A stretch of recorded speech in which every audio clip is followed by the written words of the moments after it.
দোস্ত, আমার কাছে তোর বড় বোনের বিয়ের জন্য একটি ছেলে আছে। ছেলের নাম কি? আবুল। তার ছেলে কি করে? বাবার বড় ব্যবসা আছে। ও আচ্ছা। বল্টু, তুই কয়েকদিন আগে আমার বোনের বিয়ের জন্য একটি ছেলের কথা বলছিলি না? হ্যাঁ, আমি খোঁজ নিয়ে জানতে পারলাম ছেলের নাকি বাবাই নাই, কিন্তু তুই যে বললি ছেলের বাবার বড় ব্যবসা আছে। আরে ছাগল, বাবার ব্যবসা মানে হলো ছেলেটা বাবা কেনা বেচা করে।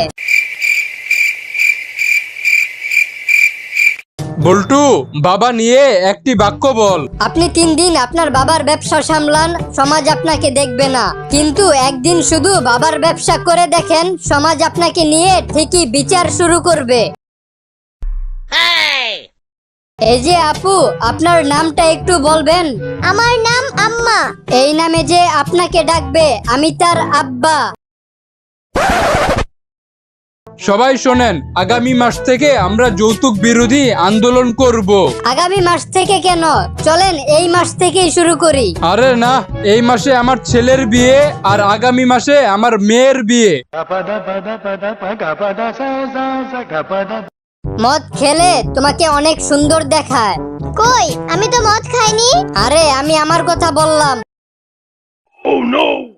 স্যার, আমার একদিনের ছুটির দরকার। বছরে 365 দিনে প্রতি সপ্তাহে 2 দিন করে 52 সপ্তাহে আপনি সাপ্তাহিক ছুটি পান মোট 104 দিন। বাকি রইল 261 দিন। প্রতিদিন 16 ঘন্টা করে আপনি অফিসের বাইরে কাটান। সেই হিসেবে আপনি অফিসের বাইরে থাকেন মোট 170 দিন। বাকি রইল 91 দিন। প্রতিদিন 30 মিনিট করে আপনাকে চা পানের বিরতি দেওয়া হয়। হিসাব অনুযায়ী বাকি রইল 68 দিন। প্রতিদিন 1 ঘন্টা করে আপনাকে দুপুরের খাবারের বিরতি দেওয়া হয়। বাকি রইল 22 দিন। 2 দিন আপনি অসুস্থতার জন্য ছুটি নিয়েছিলেন। বাকি রইল 20 দিন। বছরে 19 দিন সরকারি ছুটি থাকে, আর বাকি রইল 1 দিন। সেই 1 দিনও আপনি ছুটি কাটাতে চান। বল্টু, আমাদের বাসায় যত থালা বাটি আছে সব এক জায়গায় লুকিয়ে ফেল। আজকে আমাদের বাসায় আমার কিছু পুরানো বন্ধু বান্ধব আসবে। থালাবাটি লুকাবো কেন? তোমার বন্ধুগুলা কি চোর নাকি? আরে না, ওরা যদি ওদের থালা বাটি গুলো চিনে ফেলে তাই আর কি। আপনি কি মৃত্যুর পরের জন্ম বিশ্বাস করেন? জি স্যার। হ্যাঁ, করারই কথা। গতকাল আপনি দাদার মৃত্যুবার্ষিকীর কথা বলে অফিস থেকে ছুটি নেওয়ার পর আপনার দাদা অফিসে এসেছিলেন আপনার সঙ্গে দেখা করতে। আমার যে এত টাকা পয়সা, বলতো আমার পিছনে কার হাত সব থেকে বেশি? কার? আমার স্ত্রীর। কিভাবে? মানিব্যাগটা তো পিছনের পকেটেই থাকে। কিরে বল্টু, দাঁড়িয়ে ভাত খাস কেন?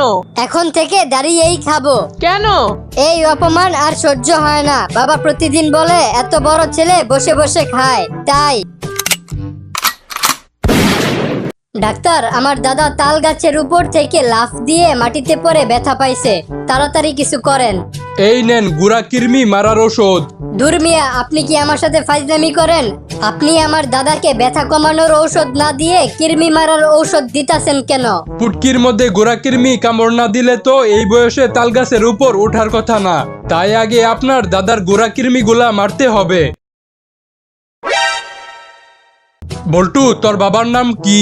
স্যার, গরুর পিছন দিয়ে যেটা বের হয় আর প্যান্টের ভিতর যেটা নড়াচড়া করে। মানে আমার বাবার নাম গোবর্ধন।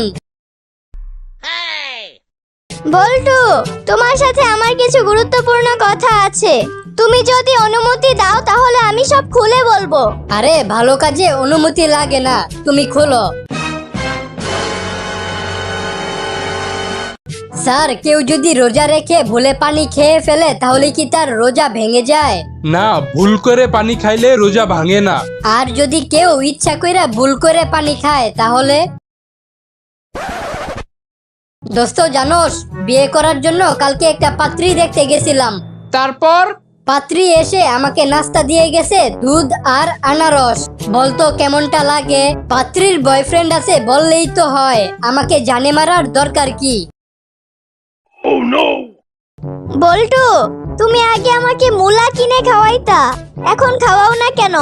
দূর হারামজাদি, তোর পাদের গন্ধ আর আমার সহ্য হয় না, তাই আর কিনে দেই না। বল্টু, তুই অনেকদিন পর আমার বাসায় বেড়াতে আসলি। আমি অনেকদিন পর তোর বাসায় বেড়াতে আসলাম। আসার আগে তোর জন্য অনেক কিছু আনতে চাইছিলাম, কিন্তু তোদের এলাকার দোকানদারগুলা এমন কেন? কেন, কি হয়েছে? একটা দোকানদারও আমাকে বাকি দিল না। এই যে ভাই, আমার এমন একটা পাসপোর্ট সাইজের ছবি তুলে দেন যাতে আমার জুতাগুলোও দেখা যায়। কোনো সমস্যা নাই, আপনি এক কাজ করেন, জুতাগুলা খুলে মাথার উপরে রাখেন। স্যার, জীবনে কাউকে ছোট ভাববেন না, কেন? কারণ 2 টাকার মূলাও 2000 টাকার পারফিউম নষ্ট করার ক্ষমতা রাখে। ডাক্তার, আমার দাঁতে পোকা হয়েছে, আর সে পোকাগুলো আমার দাঁত খেয়ে ফেলতেছে। আপনার দাঁত তুলে ফেলতে হবে। আচ্ছা, তাহলে আমার দাঁত তুলে ফেলুন। আয় হায়, আপনি এটা কি করলেন? আমার ওপরের দাঁতে পোকা হয়েছে, কিন্তু আপনি আমার নিচের দাঁত তুলে ফেললেন কেন? আরে, নিচের দাঁতের উপর দাঁড়াইয়াই তো পোকাটা উপরের দাঁত খাইতাছিল। আচ্ছা বল্টু, বলতো কেমন ছেলে বিয়ে করার উপযুক্ত? যে ছেলে রাতের অন্ধকারে মোবাইলে চার্জার কানেক্ট করতে পারে, সে ছেলে।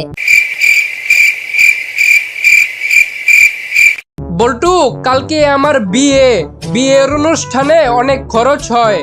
আমি কিভাবে সব থেকে কম খরচে বিয়ের অনুষ্ঠান করব? তুই তোর বিয়ের অনুষ্ঠানে বিরতির ব্যবস্থা করবি, আর দুপুর হলেই বিরতির সময় বলবি সবাই যার যার বাড়ি থেকে খেয়ে আসেন, তাহলেই তোর বিয়ের অনুষ্ঠানে একেবারে কম খরচ হবে। বল্টু, কালকে তোদের ছুটি থাকবে। কেন স্যার? কারণ কালকে আমি গরুর হাটে যাব। স্যার, গরুর হাটে গেলে সাবধান, কেন? কারণ একটি মাত্র লাথি নিভিয়ে দিতে পারে আপনার বংশের বাত্তি।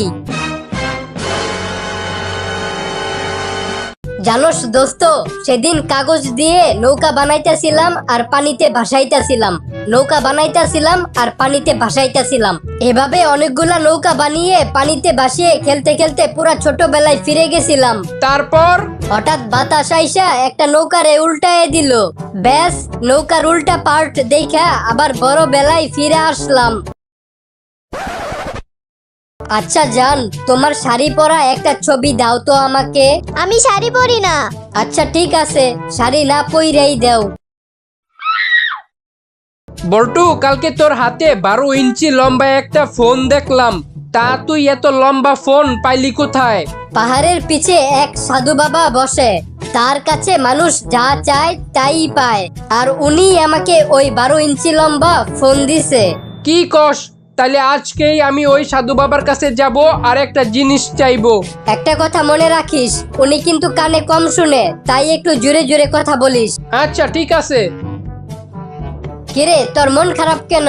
দূর বেটা, ওই সাধু বাবা আস্তা বয়রা। আমি উনার কাছে 1 বস্তা হীরা চাইছিলাম, বাসায় এসে বস্তা খুলে দেখি 1 বস্তা জিরা দিছে। আরে ছাগল, তোর কি মনে হয় আমি কি উনার কাছে 12 ইঞ্চি লম্বা ফোন চাইছিলাম? বল্টু, তোর মেধা এতই কম যে তুই এইবার পরীক্ষায় ফেল করছস। স্যার, আপনি ভুল বুঝতেছেন। মানে আমার মেধা কম না, পরীক্ষায় আমি যারটা দেখে লেখছি তার মেধা কম ছিল।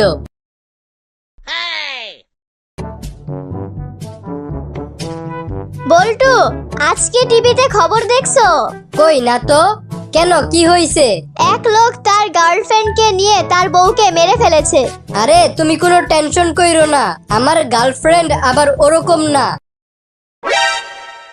ডাক্তার সাহেব, আমার মাথায় অনেক ব্যথা করতেছে, কিছু করেন। আপনি বাসায় গিয়ে বেশি বেশি পচা বাসি খাবার খাবেন।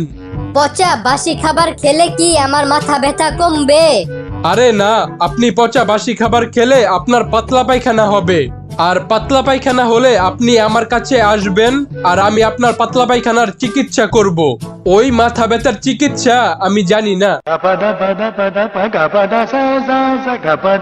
স্যার, আপনাকে একটা প্রশ্ন করি। আচ্ছা কর। যে দেয় সে বলে না, যে নেয় সে জানে না, আর যে জানে সে নেয় না। বলেন তো জিনিসটা কি? পারলাম না, তুই বলে দে। বাস।